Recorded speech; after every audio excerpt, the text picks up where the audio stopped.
Sir sir America ने Iran के supreme leader को मार दिया, तो इससे ये तो साफ है कि अमेरिका को फायदा होगा। बट कुछ चीजें ऐसी है जो पब्लिक में नहीं आ रही, तो पर्दे के पीछे भी कुछ ऐसे होंगे जो उनको फायदा मिलेगा। पर्दे के पीछे की चीजें होंगी कुछ, तो आपको क्या लगता है कि क्या हो सकता भैया आप ये कहना चाह रहे हैं जो मीडिया हमें दिखा रही है, प्राइम टाइम मीडिया दिखा रही है, क्या वही सच है या पर्दे के पीछे कुछ और भी खेल चल रहा है? जी। देखिए, जिस दिन अमेरिका, आप स्पेशल एनालिस्ट बताते हैं कि अमेरिका के अंदर ट्रंप को कुछ ऐसी ताकतों से खतरा है, इंटरनल ताकतों से खतरा है कि कल को वो उसको के लिए खतरा भी पैदा हो सकती है।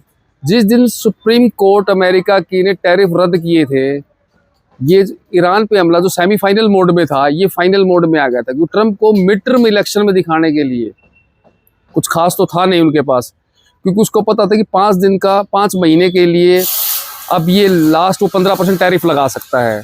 तो यहाँ पे ट्रंप की बहुत ज़्यादा किरकिरी हुई थी, क्योंकि पहले ही एफ फाइल्स में इसका नाम आ रहा है, बताते हैं कि इसकी कुछ विचित्र फोटोग्राफ्स और काफ़ी चीज़ें ऐसी हैं जिससे ये मिड टर्म इलेक्शन के अंदर जब जाएगा तो अनकंफर्टेबल जोन में होगा। इसको बताने के पास कुछ होना चाहिए।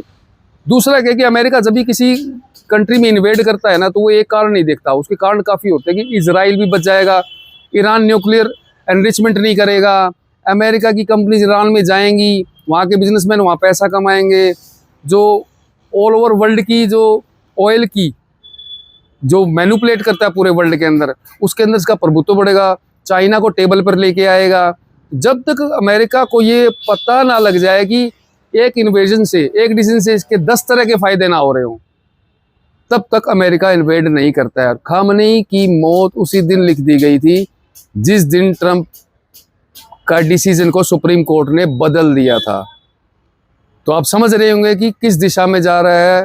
वो no doubt America super power है in economic, in military, but बताने के लिए उसके पास अब क्या है, मिड टर्म इलेक्शंस में उसके अगर गवर्नर आ जाएंगे तो उसको व्हाइट हाउस से बाहर जाने का रास्ता मिल जाएगा। इधर बेंजामिन नेतन्याहू ने कन्विंस कर दिया ट्रंप को कि ईरान हमारे लिए खतरा है।